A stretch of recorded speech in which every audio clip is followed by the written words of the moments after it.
तो है गाइस, हम अब फिर से मिले हैं इस वीडियो में। आज मैं आपको सुनाने जा रही हूँ एक ऐसी स्टोरी जिसे सुनकर आपको भी हंसी आएगी, वो भी मेरी तरह। हा हा हा हा हा। चलो, तो हम आज की स्टोरी को स्टार्ट करते हैं। Let's go. हाँ, तो आज की स्टोरी है एक राजा की। एक राजा था, तो उसके जो कान थे ना, वो बिल्कुल गधे जैसे थे, लंबे लंबे से, बड़े बड़े से। और उसके इस राज का किसी को पता नहीं था सिवाय एक इंसान के। आप सब सोच रहे होंगे कि वो इंसान कौन है जिसको उसके कानों के बारे में पता है। तो मैं आपको बता देती हूँ, वो और कोई नहीं बल्कि एक ऐसा इंसान है जो उसकी सेविंग करने के लिए आता था। जब वो उसकी सेविंग के लिए आता था तो उसको राजा के सारे राज पता थे। तो उन राजों में राजा का कानों वाला राज भी उसको पता था। तो एक दिन क्या हुआ कि वो जो नाई था, मतलब जो सेविंग करने आता था, वो व्यक्ति कहीं शादी में चला गया। तो उसने उसके बेटे को ये बोला कि आज मैं नहीं जा पा रहा हूँ राजा के घर पे, और मैं शादी में जा रहा हूँ। तो इस सिचुएशन में तुम चले जाओ और राजा की सेविंग करके आ जाना। तो उसके बेटा ने बोला ठीक है पिताजी। और उसका जो लड़का था वो राजा की सेविंग करने के लिए चला गया। और फिर वहाँ पर जाकर जैसे ही राजा ने अपनी शेविंग के लिए अपना जो ताज था जो सर पे वो बांध के रखा था, जैसे ही उसने निकाला, जैसे ही उसके वो कान दिखे, तो वो लड़का जोर जोर से हंसने लगा।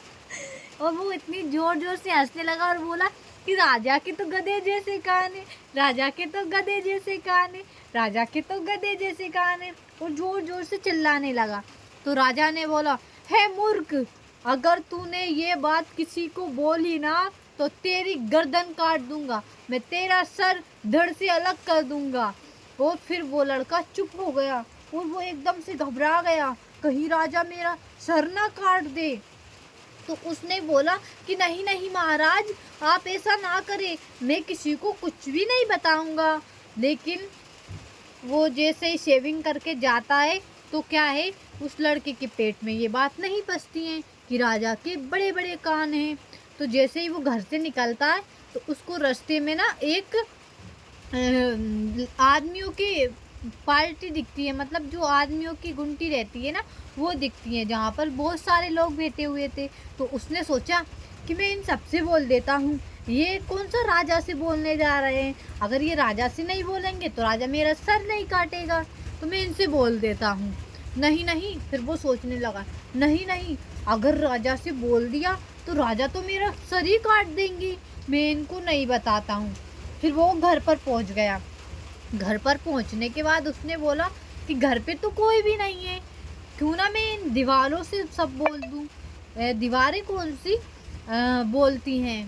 तो उसने बोला, ओ सोचा, फिर उसने ये बोला कि नहीं नहीं, मैंने सुना है कि दीवारों के भी कान होते हैं, और अगर दीवारों के भी कान होते तो दीवारें सुन लेगी, और सुन लेगी तो शायद वो राजा को बोल दे।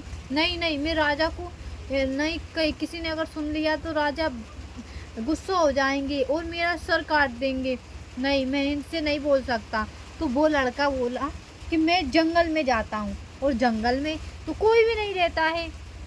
तो वो लड़का जंगल में चला गया, और जंगल में एक बहुत बड़ा सा अच्छा सा पेड़ था। तो उसके पास जाकर बोलने लगा कि राजा के तो बड़े बड़े कान हैं, राजा के तो गधे जैसे कान हैं, राजा के तो गधे जैसे कान हैं। और जोर जोर से हंसने लगा। और तब तक वो बोलता रहा जब तक कि उसको अच्छा ना लगने लग गया हो, जब तक कि उसका पेट हल्का ना हो गया हो। फिर राजा के घर पे जागरण थी, तो राजा ने बोला कि ढोलकी के लिए एक अच्छा सा पेड़ काट के लेके आओ। तो उसके सिपाही गए जंगल में, उन लोगों को वही पेड़ पसंद आया जिसके सामने जाकर उसने बोला था। तो वो पेड़ काट कर ले आए और उसकी ढोलकी बना दी। तो जैसे ही जागरण स्टार्ट हुई, जैसे ही जागरण शुरू हुई, तो जैसे ही ढोलक बजी तो ढोलक में से आवाज आई, राजा के तो गधे जैसे कान है, राजा के तो गधे जैसे कान है। राजा असमंजस में पड़ गया कि मेरी ये बात किसने बोली इसको। तो राजा को शक हुआ और उस लड़के को बुलवाया गया और उस लड़के का सर धड़ से अलग कर दिया। मतलब हमें इस कहानी से ये सीख मिलती है कि हमारी बातों को हमें छुपाना चाहिए, हमारी बातों को हमें अपने पेट में ही रखना चाहिए और किसी को नहीं बताना चाहिए।